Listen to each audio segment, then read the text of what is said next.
Françaises, Français, le gouvernement a pris, comme je vous l'avais annoncé, des dispositions fermes pour freiner la propagation du virus. Dès demain, midi, et pour 15 jours au moins, nos déplacements seront très fortement réduits. Nous sommes en guerre. En vrai, ça va être l'anniversaire du confinement. Oui. Et ça fait 5 ans. Oui, 5 ans. 2020-2025. Ça fait 5 ans. Et en vrai, j'ai un peu l'impression que ça a changé nos vies, à tous. Oui. Et qu'on n'en parle plus. Qui ont fini par... Enfin, je sais pas, j'ai l'impression que tout était là, mais que, tu sais, t'es dans ta vie, t'es la tête dans le guidon. Puis d'un seul coup, il y a ce truc-là et boum. Ouais. Il y a tout qui se, qui se refait. Ouais, non, il y a eu un vrai moment de remise en question de plein de trucs. Bah, moi, c'était mon boulot, toi, c'était le NPA et tes chers amis de Philippe Poutou. Voilà.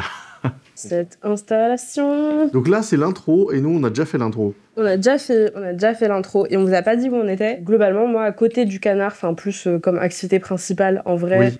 Je suis cinéaste et du coup c'est mon atelier de travail où j'ai convié Aymeric pour tourner cette vidéo et où en vrai on va tourner toutes les vidéos qu'on tourne à Paris. Et là, on va parler du confinement.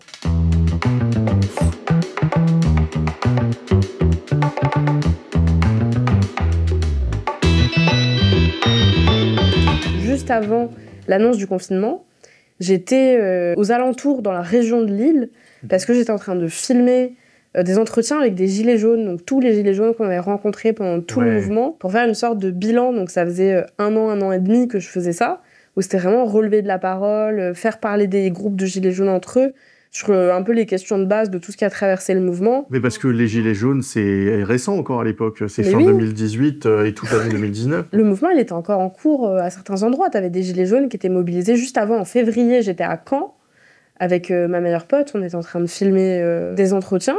Ouais. Et en fait, les gilets jaunes qu'on était en train d'interviewer, ils étaient en train de organiser les blocages de voies de chemin de fer pendant le mouvement des retraites. Donc vraiment, 20 jours avant le confinement. Bah oui, et c'est tombé dessus d'un coup. Pas tout à fait d'un coup, parce que moi j'étais dans l'Oise, et il se trouve que les tout débuts de premiers clusters, parce que finalement on a commencé à utiliser ce vocabulaire-là, c'était juste à côté de là où j'enseignais. Et du coup, dans l'Oise, les établissements ont été fermés 1 semaine avant le confinement. Donc en fait, je crois qu'on a repris après les vacances de février, et 1 semaine après, on réarrêtait et on passait en distanciel. Voilà. Ouais. Non, c'était hyper compliqué, rien n'était préparé.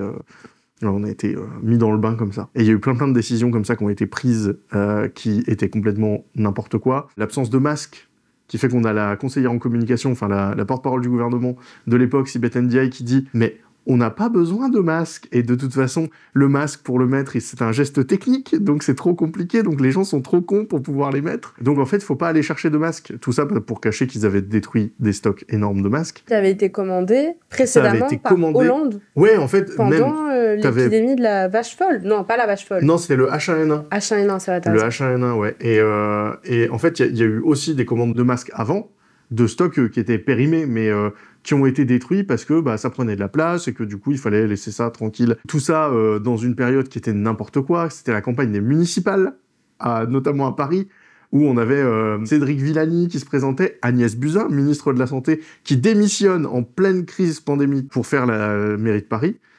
Et l'élection municipale, le premier tour, a lieu le 15 mars. C'est-à-dire que une élection qui est principalement plébiscitée par des personnes âgées, qui sont donc les premières victimes normalement du Covid, les premières victimes mortelles du Covid, se retrouvent tous dans les mairies pour aller voter 2 jours avant le confinement généralisé de la population. Et moi, j'ai un souvenir de ma réaction à ce moment-là, qui est de faire l'autruche complètement. Je suis comme le gouvernement à ce moment-là, je suis non, mais il y a rien, de toute façon, ces histoires de masques et tout ça, c'était de la dépense. Ah ouais, non, vraiment, moi, c'était n'importe quoi. Il y a Didier Raoult qui sort sa vidéo, sa fameuse vidéo coronavirus chinois, fin de partie, c'était ça le truc. C'est une vidéo de 1 minute, vraiment, c'est hyper court.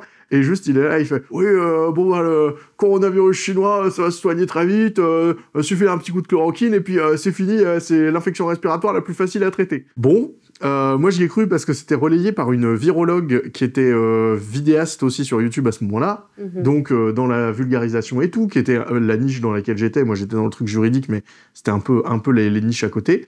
Et du coup, elle était relayée en mode c'est certainement très sérieux, donc c'était censé être bien. Et là, on est toute fin février. Et je réalise pas du tout ce qui est en train de se passer vraiment. Parce que pour moi, il y a eu la fameuse crise du H1N1, qui était le truc de Roselyne Bachelot, ministre de la Santé, qui commande des quantités astronomiques de vaccins, je crois que c'est 90 millions ou un truc comme ça, parce qu'il fallait 2 doses par personne vaccinable. Donc une quantité astronomique de vaccins pour une épidémie qui n'a pas eu lieu finalement. Et donc, quand on est arrivé en 2020, je me suis dit, bon, sûrement une fausse alerte aussi. En plus, il y avait un type qui me disait la même chose, qui était Didier Raoult. Puis on avait envie que ce soit une fausse alerte aussi, il faut se le dire. On n'avait pas envie que nos vies soient bouleversées. Bah oui, quand tu voyais ce qui se passait en Chine et en Italie, t'avais pas envie que ça se passe en France. Mais ensuite, ça s'est passé en France. Ouais. Donc en plus, il y avait ce côté, on passe de rien à tout. On passe de non mais vous inquiétez pas, il faut garder votre vie sociale à d'un seul coup il y a un virus mortel, on met au pas toute la population. Enfin évidemment, ça génère de la défiance envers des pouvoirs qui étaient déjà défiés depuis fort longtemps, et c'est normal en fait. Enfin, c'est même une posture assez saine de voir que au niveau du pouvoir, le mensonge comme la vérité, c'est pas ce qui compte, c'est l'opportunité qu'on va pouvoir en tirer. Ouais. Et le Covid, c'est exactement ça, parce que la politique sanitaire qui a été mise en place, c'est pas une politique sanitaire, ça a été vraiment une politique de mise au pas totale. Et puis, quand, au final, on s'est rendu compte que le confinement, ça tapait un peu trop sur les entreprises et les grands capitalistes français, hop, on a ressorti le déconfinement, c'était la suite logique, le déconfinement, mais pour sauver l'économie. Tout le monde y a vu la mascarade que c'était, quoi. Hello, du coup, là, c'est le futur, je vous parle depuis la table de montage. Je voulais juste rajouter une précision par rapport à ce que dit Aymeric, on avait prévu de parler de quelque chose, et finalement, on l'a skippé. Mais en gros, ce qu'Aymeric vient de dire, c'est-à-dire la pandémie de H1N1 qui a été une fausse alerte, où il y a énormément de fonds publics qui ont été dépensés dans cette vaccination, et en fait tout un tas de campagnes publiques qui ont été menées, par exemple sur le fait de dire que le tabac n'était pas nocif, sur le fait de dire que l'amiante n'était pas nocif, et combien de gens congolais sont morts d'un cancer lié, d'avoir été exposés à l'amiante. Et en fait tout un tas d'éléments comme ça ont fait que la parole gouvernementale, surtout en matière de santé, a commencé à apparaître aux yeux des gens, et à juste titre, comme défaillante. Et la gestion désastreuse des premiers temps du Covid a contribué à renforcer ce sentiment-là et à décrédibiliser toute mesure qui pouvait être prise par rapport au virus. C'est marrant parce que ce que tu me dis sur le complotisme et comment il y a ce truc de faire la leçon et tout ça, c'était un truc très étatique, dans la mesure où moi j'étais prof de sciences. Donc j'étais la voix de l'État dans les classes de SVT en plus. Et le discours, c'était ça, hein. Et ça faisait quelques années déjà que c'était ça, il faut que les gens apprennent l'esprit critique, machin. Mais évidemment, en tant qu'enseignant, t'as aussi le devoir de neutralité politique, qui fait que tu vas pas non plus faire apprendre l'esprit critique sur un discours d'Emmanuel Macron. Et donc, tu te retrouves à... si tu dois faire de l'esprit critique que sur des discours qui ne sont pas des discours gouvernementaux, forcément, tu te retrouves à désigner une autre cible qui est le complotisme en général et de fait à servir le discours gouvernemental parce que tu peux pas le critiquer. Au moment du confinement, avec ces trucs de les gens qui sortent et qui se font dénoncer ou qui se font contrôler par la police et tout, il y a une espèce d'atmosphère de délation. Mais en fait, cette atmosphère de délation dans l'éducation nationale, elle existe depuis bien longtemps, parce que depuis qu'il y a eu les attentats de 2015, il faut signaler tous les trucs de fait de laïcité. Donc quelqu'un qui arrive dans une classe, qui ne veut pas retirer son bonnet, hop, laïcité. Parce que c'est quelque chose qui couvre la tête. Donc ça peut être un voile, donc ça peut être musulman. Tu vois la logique pourrie qu'il y a derrière. Enfin vraiment, il y a des trucs comme ça qui se sont passés avec des enseignants. Mais après, c'est normal, ils pètent un câble parce que d'un seul coup, on leur décrit des choses un peu basiques un élève au lycée qui porte la barbe, pouf, c'est du salafisme. Et donc, quand on est dans cette espèce d'atmosphère-là, il y a tout qui se passe de cette manière-là. Et du coup, au moment du Covid, ce truc de dire que c'est complotiste dès que quelqu'un nous dit « Oh, quand même, le vaccin, c'est bizarre, ça a été fait vite, machin », tout de suite, c'est du complotisme, quoi. Alors que il y avait quand même des choses à expliquer et à critiquer, parce qu'il y avait aussi des choses à critiquer qu'on ne pouvait pas critiquer. Tout ça sur fond de dégradation des conditions de vie, parce que là, on parle en France. Moi, je suis d'origine indienne, enfin bon, tu sais, mais bon, je dis ça pour la caméra. Et en fait, on avait quand même 90% des travailleurs à col bleu, comme on dit aux États-Unis, qui ont une profession ouvrière, n'ont pas de contrat de travail. C'est des travailleurs qui font un emploi informel, comme on dit. Ouais. Mais du coup, en fait, la plupart d'entre eux se sont retrouvés sans taf, sans aucune source de revenus. Donc, t'avais des trucs en France, il y a une misère énorme, émotionnelle, familiale qui s'est mise en place. Les réseaux de criminalité et de drogue ont beaucoup recruté à ce moment-là. Parce qu'en fait, dans pas mal de familles, t'as le phénomène du lit chaud. Je sais pas si tu vois, c'est quoi? Pas du tout. En gros, comme le père est au 3-8, il dort l'après-midi pendant que les enfants sont à l'école. Et quand eux, ils viennent dormir la nuit, lui, il va travailler. Oui. Et du coup, t'as un truc il y a tout le temps quelqu'un qui dort dans le lit, et t'as une espèce de circulation comme ça dans le lit. Sauf qu'en fait, au moment du confinement, tant qu'il y avait encore soit du chômage partiel, soit vraiment les premières semaines où les usines étaient fermées, tout était fermé. Il y a des gamins qui n'avaient plus d'endroit où dormir, littéralement. Et petit à petit, quand on a pu aller dans la rue à nouveau, c'était tenter de se faire un billet, donc commencer à être guetteur, commencer à vendre des petits pochons, en se disant « Ok, je vais mettre du beurre dans les épinards dans ma famille où ma mère a perdu son taf, mon père est en chômage partiel une semaine sur 2 sans qu'on puisse prévoir quand est-ce qu'il le sera, quand est-ce qu'il le sera pas. » Et en plus de ça, quand tu regardes dans d'autres pays comme en Inde, mais aussi au Chili, mais aussi en Colombie et tout, t'avais un espèce de système de signaler aux fenêtres avec un drapeau, en l'occurrence c'était le drapeau rouge. Pour avoir des colis alimentaires. Pour dire je n'ai plus rien à manger chez moi et je n'ai pas les moyens d'acheter quoi que ce soit. Une activité économique comme la tienne, au niveau de l'artistique, ça a été coupé. Tous les intérimaires aussi. Enfin, les intérimaires, ils n'avaient pas de chômage partiel. Hein. Les boîtes, il y en a pas mal qui ont quand même subi d'un seul coup. Ouais. Donc là, il y a eu tout ce qui est les aides Covid, les prêts garantis par l'État, etc., qui ensuite ont constitué la dette Covid.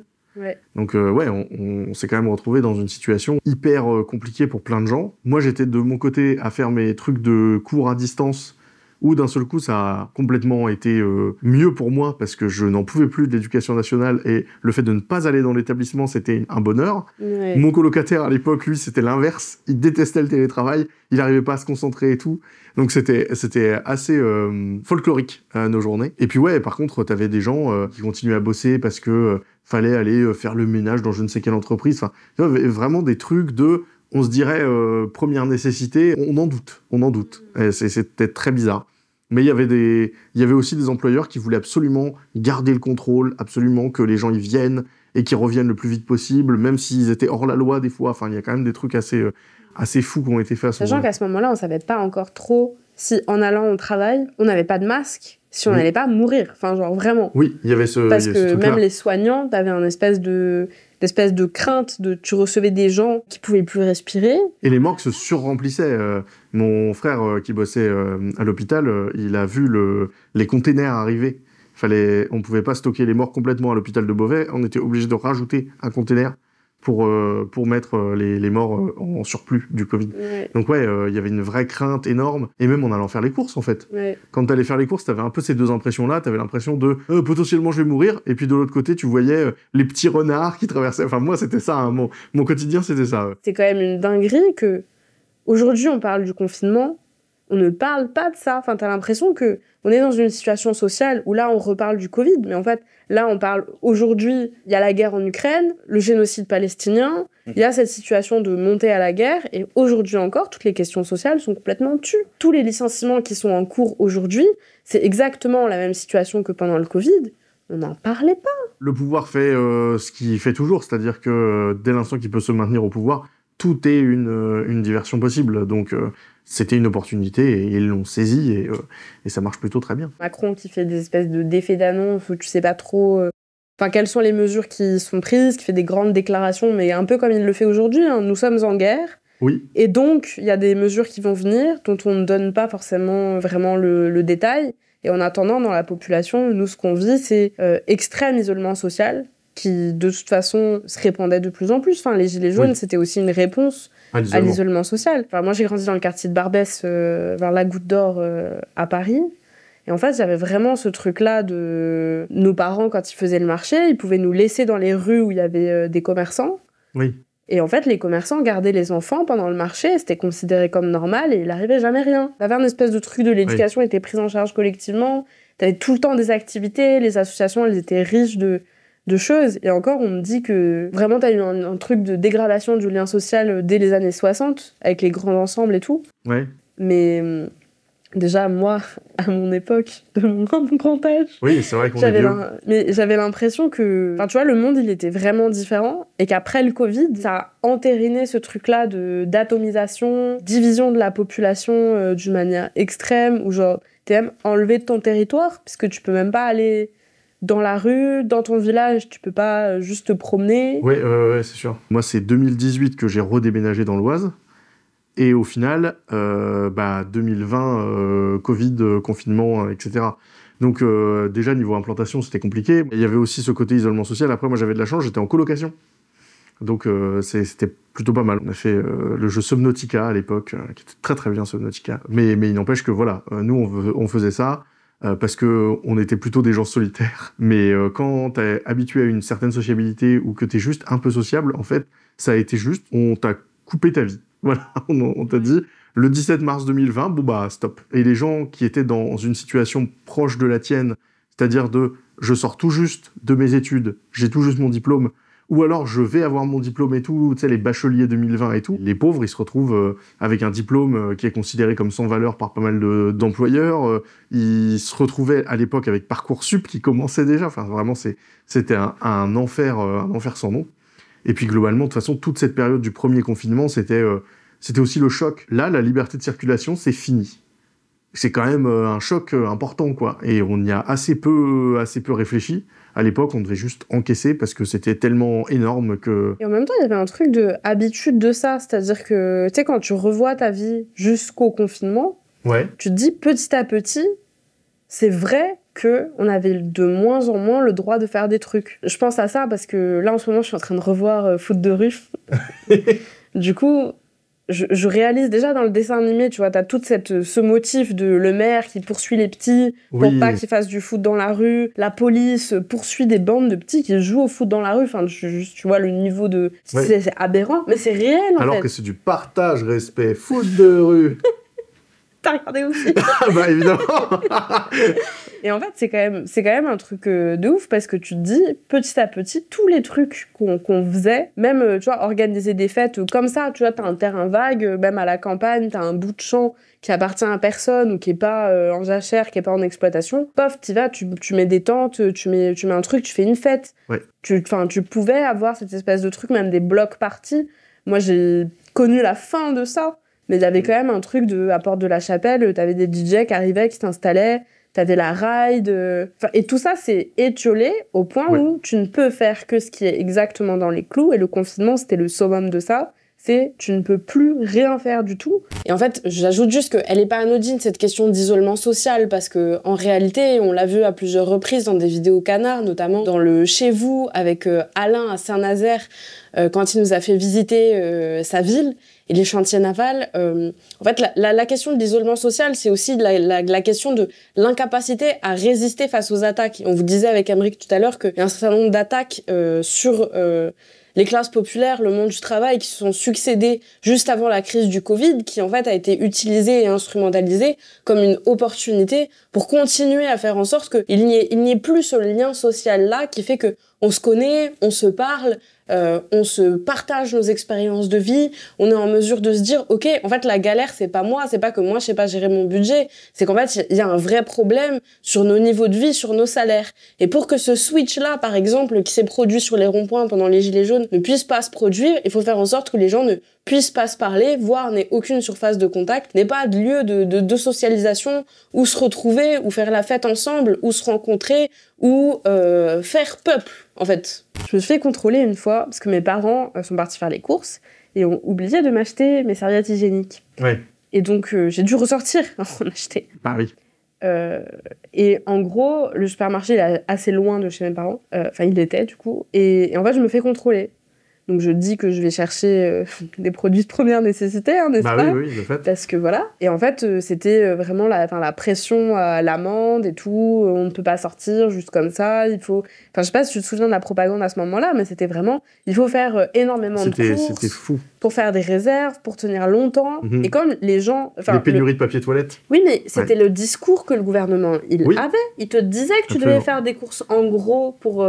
faire des réserves pour ne pas avoir à sortir. Donc les gens font ce qu'ils leur est demandé, et ensuite on leur dit qu'ils sont cons, parce que c'est des moutons qui achètent tout le papier de toilette. Mais enfin, t'es là, genre, mais dans quel monde on vit? En fait, dans un monde où les dirigeants ont décidé qu'ils avaient peur de leur peuple, et parce que d'un autre côté, c'est vrai qu'avec un certain succès, on a réussi à installer cette idée que potentiellement ça a commencé à chauffer, quoi. Ouais, voilà. Quand Macron a dit qu'il vienne me chercher au moment de l'affaire Benalla, il pensait pas du tout que les gilets jaunes ça allait arriver. Ouais. Et donc en fait, il y a une peur qui s'est installée chez les dirigeants.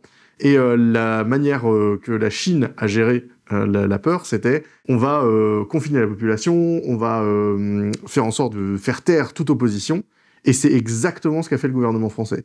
Ils ont décidé que on devait plus rien faire parce que si on faisait quelque chose, ça n'allait pas. Ils ont décidé que toute leur communication était autour de la peur, parce que si les gens ont peur, eh ben, ils sont plus facilement contrôlables, et de fait, c'est vrai, le truc de se faire soi-même des attestations, enfin, c'était quand même assez dingue. Mais puis, juridiquement, ça n'a aucun sens. Juridiquement, ça n'a aucun sens. C'est fou de devoir d'être allé dans ce truc-là. Que tout le monde soutienne, parce que tu dis le gouvernement, mais en fait, t'avais l'union sacrée contre le virus. Il n'y a pas une seule voix qui s'est élevée, à part Lutte ouvrière. Ouais, peut-être à part Lutte ouvrière, ouais. Qui s'est élevée pour dire, genre, c'est n'importe quoi, la totalité des mesures que vous êtes en train de faire. Oui, puis c'était incohérent les unes avec les autres. Enfin, il y avait absolument rien qui allait, de toute façon, dans cette gestion-là. Et puis, les fautes du gouvernement, c'est ce que tu disais tout à l'heure, c'est-à-dire qu'il y a ce truc de... on te dit de faire quelque chose, ou en tout cas on t'incite à faire quelque chose par la communication, et ensuite on vient te le reprocher, parce que c'était ça en fait. L'idée c'était de toujours remettre la faute sur les citoyens, plutôt que sur les gouvernements qui étaient en train de faire n'importe quoi. Sachant qu'ils savaient qu'il y avait la pandémie qui arrivait, parce que c'est une des raisons pour lesquelles Buzyn a démissionné. Ça c'est su ça c'est su après, ça c'est su en... Je crois que c'était septembre ou un truc comme ça, où il y a un journal qui a fait sa rentrée sur une grosse interview de Agnès Buzyn qui disait que en gros elle était au courant de tout et que elle avait démissionné parce qu'elle savait que ça allait être une catastrophe et que les ordres qui lui étaient donnés n'étaient pas les bons. Enfin, encore une fois, c'est un truc classique, hein, c'est-à-dire que t'as un truc à reprocher à une institution, les uns vont reprocher aux autres, machin. Après, elle a servi de fusible aussi, dans le sens où c'était elle qui avait les dossiers. Ouais. Une fois qu'elle était dégagée, c'est Olivier Véran qui a récupéré le truc, et c'était la même gestion, c'est juste qu'il était peut-être encore plus soumis à Macron que Agnès Buzyn. Ça a fait une gestion qui était censée être sanitaire, et qui en fait est devenue une gestion guerrière, parce qu'il y a le Nous sommes en guerre, et parce qu'il y a le Conseil de défense sanitaire. Et le Conseil de défense sanitaire, c'est quand même un gros morceau, parce que c'est vraiment l'objet qui montre la méfiance des dirigeants, au point que on ne peut même pas donner ce qui a été dit en Conseil des ministres. Là, on décide de verrouiller même tout ce qui va être transparence, un minimum de transparence sur ce qui est dit. Et ça, c'est assez ouf. Genre, je sais pas si tu te souviens de Gabriel Attal, qui à ce moment-là était porte-parole du gouvernement, je crois, qui a opposé, qui avait 2 France, qui ont été révélées par le Covid. Donc, je cite, Gabriel la France laborieuse et volontariste, globalement, celle qui voulait se faire vacciner, celle qui n'était pas complotiste, celle qui allait au travail, tu vois, les éboueurs, les soignants, qui font ce qu'on leur demande et qui se sacrifient pour le fonctionnement de la société. Et une autre qui est la frange capricieuse et défaitiste qui se satisfait de rester dans le chaos et l'inactivité. Genre en mode, tous les gens qui sont enfermés chez eux se satisfont du chaos et de l'inactivité. Et t'as vraiment eu cette espèce de truc de... à la fois insulter les travailleurs et à la fois dire oui les travailleurs essentiels, les éboueurs, les soignants, évidemment qu'il faut qu'ils puissent continuer à travailler, les caissières et tout, sachant que en temps normal c'est irrespect total pour ces professions-là, c'est tous ceux qui ont mal travaillé à l'école, c'est les débiles de service quoi.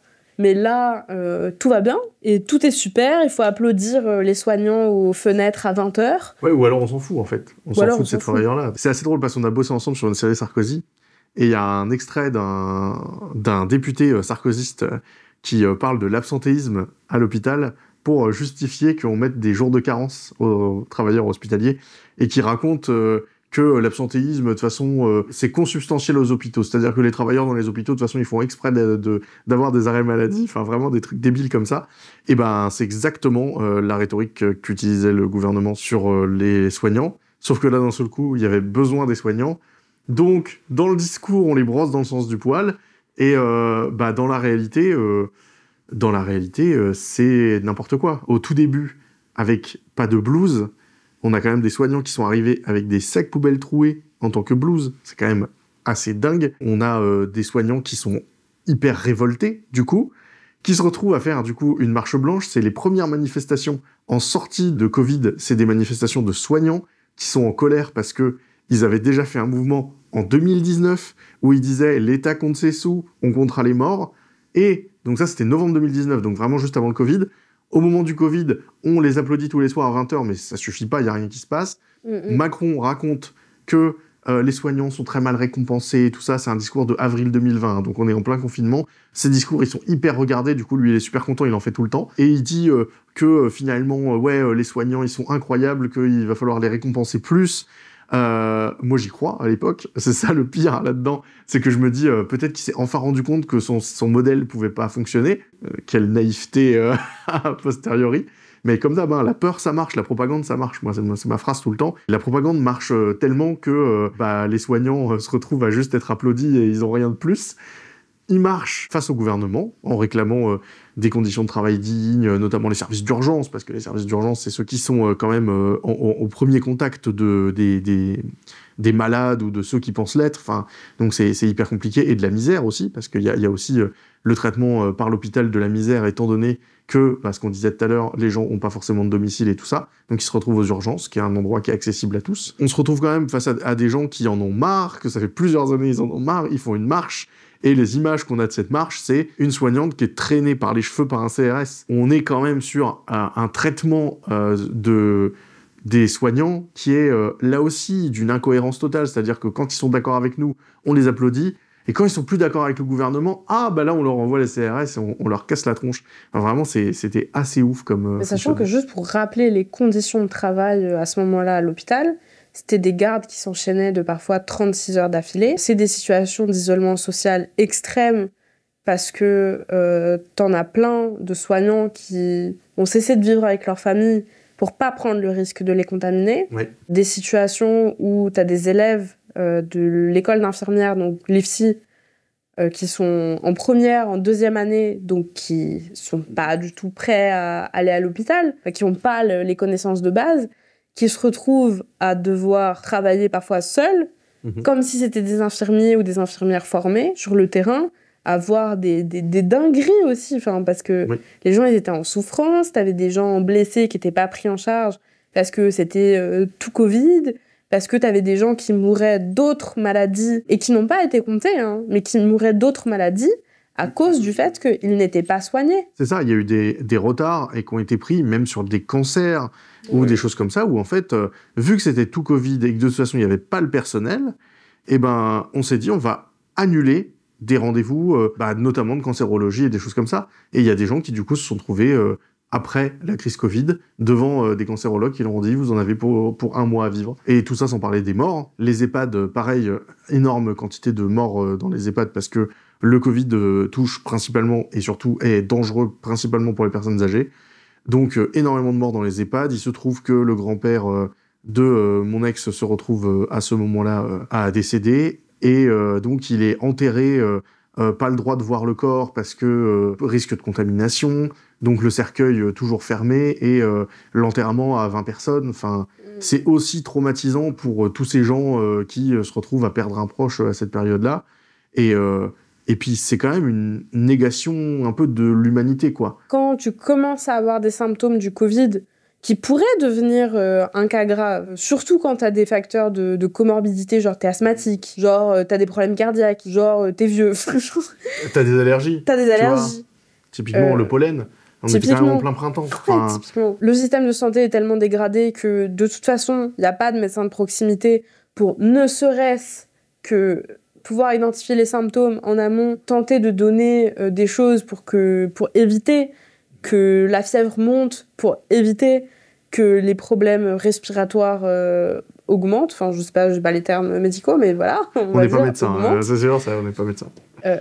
Avec ce système de santé complètement dégradé, où les hôpitaux sont parfois remplacés par des hôpitaux militaires, par des tentes d'hôpitaux militaires, où tu te dis l'urgence, c'est quand même de trouver un moyen pour sauver les gens, se lance une compétition débridée entre les États-Unis, l'Europe, la Chine, le Brésil, la Russie, le bordel géopolitique dans lequel on est aujourd'hui, qui se traduisait déjà par une compétition au vaccin, avec un refus de coopérer sur quoi que ce soit. Enfin, t'es un peu en mode genre les frérots. Enfin, en plus, c'est illogique, parce que vous avez beau trouver un vaccin là maintenant tout de suite, s'il n'y a pas de coopération internationale sur les questions sanitaires, il va se passer quoi en fait? C'est une pandémie mondiale, donc à un moment donné... le virus, il touche n'importe qui, à n'importe quel niveau, quoi. Enfin, s'il n'y a pas de communauté, ça ne fonctionne pas.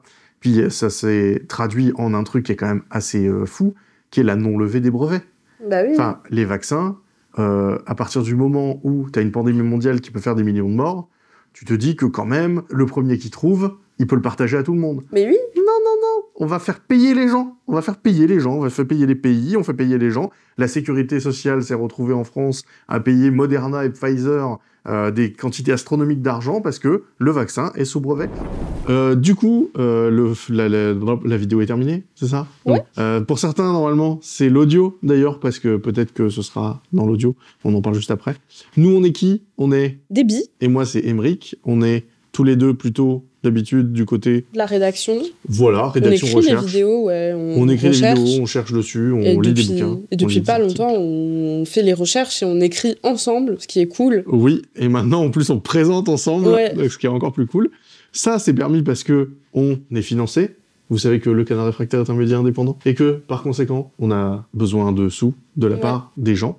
On est un média militant, on essaye de politiser, on est cool. On a l'impression, en tout cas. De toute façon, ce qu'on fait est disponible gratuitement. Si vous avez envie de contribuer au fait que on puisse se détacher du temps pour faire ce travail-là, qu'on puisse se déplacer pour venir voir des collectifs militants, pour venir voir plein de gens en France, pour pouvoir faire d'autres formats comme on a commencé à en faire, que là, aujourd'hui, on puisse aussi commencer à faire des formats plus podcast, des formats plus spontanés, qu'on aille sur d'autres plateformes, qu'on couvre d'autres sujets. C'est grâce au fait de recruter plus de monde, c'est grâce au fait de se dégager plus de temps. De budget de transport aussi, pour se déplacer les uns auprès des autres. Avoir du matos, par exemple des disques durs. Coucou Camille, je veux des disques durs. Et tout ça, c'est permis par la cagnotte du Canard Réfractaire. De toute façon, on est transparent, on est payé tous au même taux horaire, etc., etc. Tout ça, c'est expliqué dans plein de vidéos qu'on fait et que j'ai en partie écrit. D'ailleurs, je fais ma pub, vraiment, cette vidéo, c'est un peu ma pub. Et du coup, la raison pour laquelle on avait envie de faire ce podcast particulièrement aujourd'hui, c'est que là, on est dans une sorte de bouchon de production à Canard.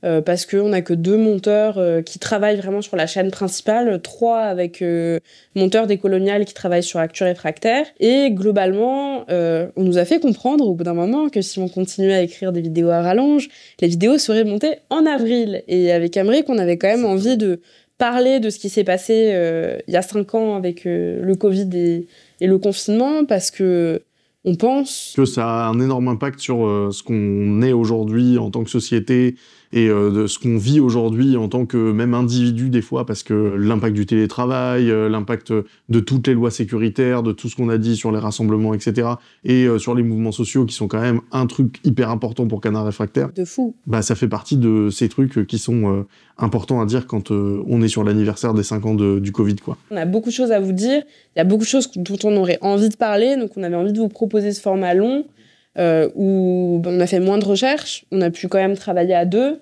et vous livrer plus spontanément peut-être. Et ça, justement, votre appréciation sur la spontanéité, la longueur, est-ce que vous aimeriez voir ça en live et tout ça, il y a un formulaire dans la description pour que vous puissiez tout simplement donner votre avis sur ce qu'on a fait et sur ce que vous ressentez par rapport à ce nouveau format. Et puis aussi, vous pourrez aller voir les sources. Surtout, si vous le pouvez, vraiment, si vous avez le temps, allez remplir ce formulaire parce que nous, ça nous permettra de changer le format, de l'améliorer, et puis de simplement avoir votre avis, parce que des fois, c'est quand même important. Voilà, je pense qu'on peut terminer là-dessus, on est bien, on a une bonne vidéo là, un bon podcast aussi, potentiellement. Eh bien, merci Déby. Merci à toi, Émeric. Et puis, on finit vraiment comme une émission. On est des présentateurs. Exactement. Bonjour, nous sommes des présentateurs télévisés. Et puis, à très bientôt. La météo vous est présentée maintenant. Quel enfer. On arrête. Salut. Salut. Des bisous. Faut toujours dire des bisous à Canard Réfractaire. C'est notre... Ouais, moi, c'est pas trop mon truc, les bisous. Moi, des bisous. Ouais. Des bisous.